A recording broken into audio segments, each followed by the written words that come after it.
Nomor 6, alat yang diduga digunakan untuk bercocok tanam pada masa prasejarah adalah bercocok tanam. Kita garis bawahi dulu, bercocok tanam ini berarti mengacu ke periode Neolitikum. Ingat urutannya ada Paleo, Meso, Neo, Mega, kemudian ada Dongsun atau perunggu. Ingat, pahami betul urutannya. Neolitikum berarti kita bahas di sektor ini, titik ini, bercocok tanam pada masa prasejarah. Itu mereka pakai apa saja? Ada kapak persegi yang menjadi ciri khas mereka. Ada kapak lonjong yang menjadi ciri khas mereka. Dan satu lagi adalah beliung persegi, option yang E. Ada beliung persegi. Untuk menunjang mereka manusia prasejarah melakukan pola bercocok tanam, tanam tumbuh-tumbuhan, tanam umbi-umbian, tanam padi-padian, macam-macam. Bajak itu tidak termasuk. Itu ada pada masa belakang nanti, ada di masa Dongsun ke belakang nanti bajak. Kemudian kapak corong ini merupakan ciri khas yang ada peninggalan dari masa di sini di Dongsun, kebudayaan pengolahan perunggu. Kemudian chopper ini nama lain dari kapak perimbas. Kapak perimbas ini ada di depan sendiri. Kapak perimbas ini punya nama lain. Nama lainnya adalah chopper. Jadi kita cuma dipermainkan dengan istilah ini, adik-adik. Saya harap tahu betul istilah lainnya apa. Jadi kalau kita ada ditampilkan di soal itu istilah lainnya, kita tetap tahu bahwa itu jawabannya itu sama. Di soal biasa menampilkan istilah lainnya yang jarang diuraikan, jarang ditampilkan seperti itu. Kita harus antisipasi berbagai kemungkinan. Kemudian sarkofagus adalah ciri khas peninggalan pada masa megalitikum. Ada di sini, ada menhir, media pemujaan manusia prasejarah, ada batu yang menancap di atas tanah yang dipuja sama mereka, namanya menhir. Kemudian ada sarkofagus juga, peti mati. Jadi peti mati ada tutupnya, peti mati, bayangkan peti mati ada atas ada bawahnya, ini namanya sarkofagus. Kemudian juga ada waruga, ciri khas pada masa megalitikum peninggalannya. Sistem penguburan juga ada waruga, ada bagian bawahnya, ada atasnya penutup, namanya waruga. Sama-sama sistem penguburan, waruga maupun sarkofagus. Oke, jelas? Jawabannya sah, option yang E, beliung persegi. Ini ada pada masa Neolitikum, tahap periode yang ketiga. Kapak persegi, kapak lonjong, dan beliung persegi untuk menunjang mereka melakukan aktivitas bercocok tanam tumbuh-tumbuhan. Oke, cukup untuk soal nomor 6. Soal berikutnya, soal nomor 7, kita baca bersama. Kitab Negara Kertagama karangan Pupra Panca berisi tentang apa? Jadi ada banyak kitab yang harus ada dihafalkan. Ada Arjuna Wiwaha, ada Bharatayuda, ada Negara Kertagama, dan masih banyak lagi kitab-kitab yang harus ada dihafalkan. Jadi yang dominan luar biasanya Negara Kertagama ini yang familiar. Kitab Negara Kertagama karangan Pupra Panca berisi tentang cerita apa? Jadi Negara Kertagama itu mengisahkan tentang perjalanan Raja Hayam-Wuruk serta Gajah Mada, pastinya asistennya dia, mengelilingi wilayah-wilayah kekuasaan dari Majapahit, wilayah-wilayah yang sudah menjadi taklukannya. Perjalanan tersebut, kisah perjalanan tersebut ke daerah-daerah taklukan itu, ke wilayah-wilayah kekuasaan itu kemudian dibukukan oleh Pupra Panca, jadilah Negara Kertagama. Hati-hati, Negara Kertagama ini punya nama lain. Nama lainnya adalah Desa Warnana. Jadi Negara Kertagama di sini punya nama lain.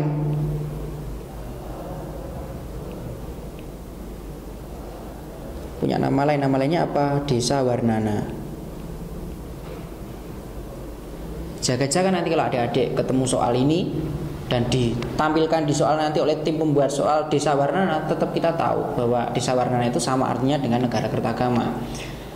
Jadi siapa yang mana? Pemerintah Raja Singosari, B. Perjalanan Raja Hayam-Wuruk, C. Perjuangan Raden Wijaya, D. Keruntuhan Kerajaan Majapahit, berbagai pemberontakan. Jadi jawabannya yang tepat adalah perjalanan Raja Hayam-Wuruk di daerah-daerah Jawa Timur atau daerah-daerah kekuasaan dari Majapahit. Itu jawaban yang paling tepat. Oke, cukup untuk pembahasan soal nomor 7. Kita lanjut ke soal nomor 8. faktor-faktor yang mendorong kemajuan kerajaan Mataram kuno adalah kerajaan yang berlokasi di sekitar Gunung Merapi. Jadi agama Hindu itu sangat mensakralkan gunung. Makanya kenapa kok banyak kerajaan yang dekat dengan gunung pusat pemerintahannya. Itu karena menganggap bahwa gunung itu suci, tempat bersemayam para dewa. Ya. Faktor yang mendorong kemajuannya apa? Mataram kuno adalah kerajaan yang berada di sekitar Gunung Merapi, jadi masuk wilayah Jogja sekitarnya.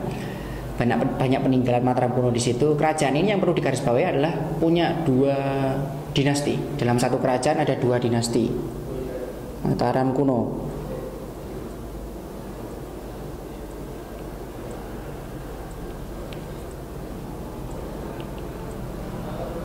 Jadi ada 2 raja yang memerintah dan menganut agama yang berbeda. Sanjaya ini menganut Hindu, Sailendra menganut Buddha.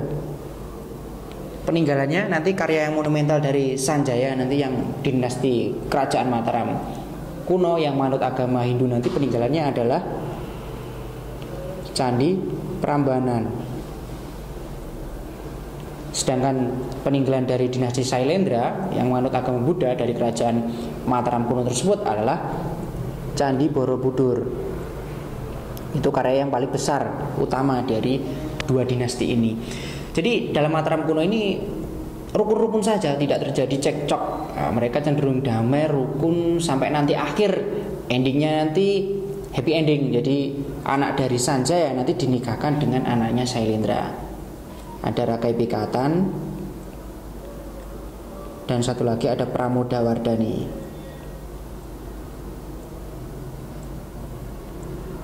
Itu adalah keturunan dari Sailendra. Jadi nanti endingnya adalah mereka disatukan. Jadi Rakai Pikatan keturunannya Sanjaya dan Sailendra keturunan dari yang Buddha tadi dinikahkan jadi satu. Itu bukti bahwa mereka berdampingan dengan damai, tidak ada cekcok sengketa di antara keduanya. Meskipun berbeda agama tetap rukun, bersatu, seperti itu. Jadi jawabannya yang mana? Jadi jawabannya yang A. Adanya toleransi yang tinggi antara pemeluk agama Hindu dan Buddha sehingga rakyat hidup rukun dan damai. Oke, cukup untuk pembahasan nomor 8. Sampai di nomor 9. Bentang alam yang paling dianggap sakral oleh masyarakat Jawa pada zaman Hindu adalah, tadi sudah kita singgung materinya di soal sebelumnya tadi, sudah saya singgung.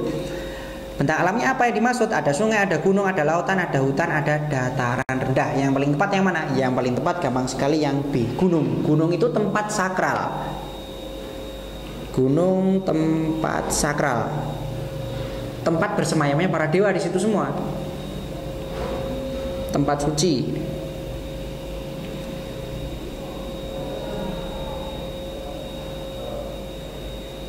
Bersemayamnya para dewa. Sakral sekali. Misalnya gunung sakral yang ada di Jawa Timur banyak, ada Semeru, ada Penanggungan, dan masih banyak lagi gunung-gunung yang sakral menurut mitologi kepercayaan dari agama Hindu. Oke, cukup adik-adik untuk pembahasan soal nomor 9. Jawabnya adalah adik-adik, kita sampai di soal nomor 10. Soalnya adalah kerajaan Ternate mengalami zaman keemasan pada masa pemerintahan Sultan Babula yang memerintah pada tahun 1510 sampai 1583. Yang salah satu prestasinya dalam pemerintahannya adalah titik-titik. Babula adalah raja terkenal dari kerajaan Ternate. Raja terkenal dari kerajaan Ternate. Si Babula ini punya julukan. Jadi Babula punya julukan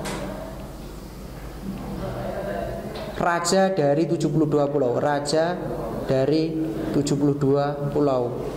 Jadi kalau nanti ditampilkan di soal, kemudian ditampilkan di situ bukan nama Babula tapi raja dari 72 pulau, jadi kita jangan bingung. Itu artinya adalah Sultan Babula tersebut, nggak ada bedanya. Jadi bangsa Barat yang pertama awal-awal menguasai Indonesia, masuk ke Indonesia ini bukan Belanda, tapi di sana ada Portugis. Portugis itu masuk pertama kali ke Indonesia. Ada perselisihan Portugis dan Spanyol, nanti kita tahu. Hingga nanti sampai dilerai sama Paus, penguasa tertinggi dari agama Katolik. Nanti ada perjanjian Tordesillas dan Saragossa nanti. Dan nanti akhirnya si Paus penguasa Vatikan, penguasa dari agama Katolik nanti memenangkan Portugis nanti tetap berada di Indonesia dan Spanyol harus menyingkir ke Filipina, wilayah daerah negara yang ada di utara Indonesia. Jadi Pak Abdullah di sini berjuang mengusir Portugis dari kerajaannya, kerajaan Ternate dan Tidore, kerajaan Islam besar yang ada di Maluku.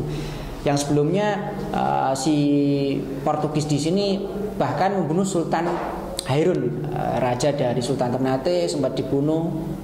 Kemudian perjuangan dilanjutkan oleh Sultan Bahabullah. Sultan Bahabullah adalah Sultan Ternate yang melanjutkan perjuangan dari Sultan Hairun tersebut, dan dia nanti berhasil untuk mengusir Portugis dari Maluku, dan nanti akhirnya Portugis menyingkir ke timur, akhirnya menyingkir lagi ke Malaka nanti akhirnya. Oke, jawabannya yang mana? Jadi jawabannya yang paling tepat di sini adalah